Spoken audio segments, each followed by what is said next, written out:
पिछले 24 घंटे में उड़ीसा में सबसे अधिक मैक्सिमम डे टेम्परेचर बोध में रहा है 35.2 डिग्री सेल्सियस, तथा भुवनेश्वर में 32.4 और कटक में 32 degree Celsius day temperature maximum दर्ज किया गया है।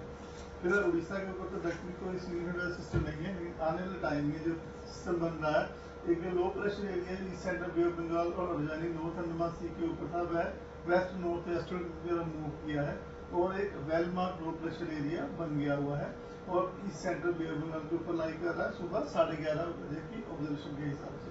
यह जो सिस्टम है वेस्ट नॉर्थ वेस्ट डायरेक्शन में मूव करेगा और 22 तारीख की मॉर्निंग को एक डिप्रेशन के रूप में इंटेंसिफाई होने की संभावना रख रहा है।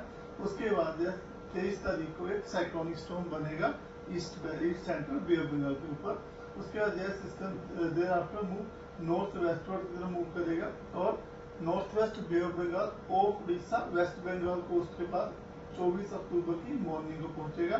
इसी तरह नॉर्थ वेस्ट डायरेक्शन की तरफ मूवमेंट कंटिन्यू करते हुए यह जो सिस्टम है as a cyclonic storm cross करेगा नॉर्थ उड़ीसा और वेस्ट बंगाल कोस्ट के बीच में पुरी और सागर आइलैंड के बीच में 24 तारीख की नाइट में और अर्ली मॉर्निंग और 25 अक्टूबर में as a severe cyclonic storm के रूप में जाएगा, जिस समय जो विंड स्पीड होगी हवा की रफ्तार 100 से 110 किलोमीटर प्रति घंटा जस्ट इंटू 120 किलोमीटर प्रति घंटा की रफ्तार से बना रहेगा।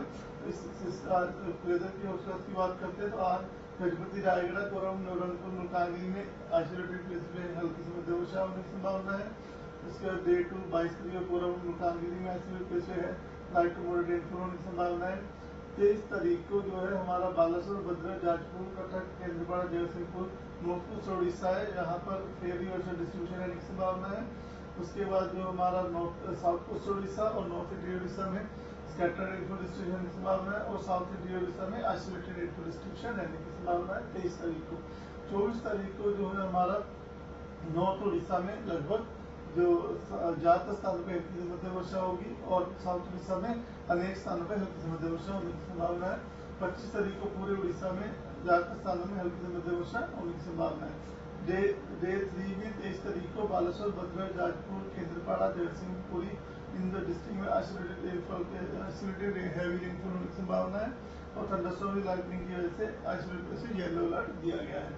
इसके बाद 24 तारीख को मयूरभंज बालासोर भद्रक जाजपुर कटक केंद्रपाड़ा जगतसिंहपुर इन डिस्ट्रिक्ट में रेड वार्निंग दी गई है scattered heavy to very heavy rainfall with isolated extremely heavy rainfall होने की संभावना की वजह से। उसके बाद isolated heavy to very heavy rainfall के लिए ऑरेंज अलर्ट दिया गया। उनमें डिस्ट्रिक्ट शामिल है केओंझर अनुगुल ढेंकनाथ नयागढ़ खुर्दा पुरी और गंजम। इसके बाद आइसोलेटेड हैवी रेनफॉल के लिए येलो अलर्ट दिया गया है सुंदरगढ़ झारसुगुड़ा संबलपुर देवगढ़ सोनपुर बौद्ध कंधमाल गजपति इन डिस्ट्रिक्ट में येलो वार्निंग दी गई है। उसके बाद 25 तारीख को ये सिस्टम आगे मूव करेगा मयूरभंज बालासोर भद्रक केओंझर इन डिस्ट्रिक्ट में रेड वार्निंग दी गई है scattered heavy to very heavy with isolated extremely heavy rainfall के लिए। उसके बाद सुंदरगढ़ देवगढ़ अनुगुल ढेंकनाथ जाजपुर कटक केंद्रपाड़ा जगतसिंहपुर इन डिस्ट्रिक्ट में isolated heavy to very heavy rainfall के लिए ऑरेंज अलर्ट दिया गया है। उसके बाद बालगढ़ झारसुगुड़ा संबलपुर सोनपुर बौद्ध नयागढ़ खुर्दा पुरी और गंजम डिस्ट्रिक्ट में आइसोलेटेड हैवी रेनफॉल के लिए येलो वार्निंग दी गई है। 24 तारीख को जो हमारा बालासोर भद्रक जाजपुर केंद्रपाड़ा कटक जगतसिंहपुर है वहाँ पर विंड वार्निंग दी गई है जहाँ पर wind speed 100 to 110 km just into 120 km रहने की संभावना है। पुरी खुर्दा अनुगुल ढेंकनाथ केओंझर मयूरभंज में 60 से 90 किलोमीटर प्रति घंटा जस्ट इंटू 100 किलोमीटर प्रति घंटा तक की विंड रह सकती है।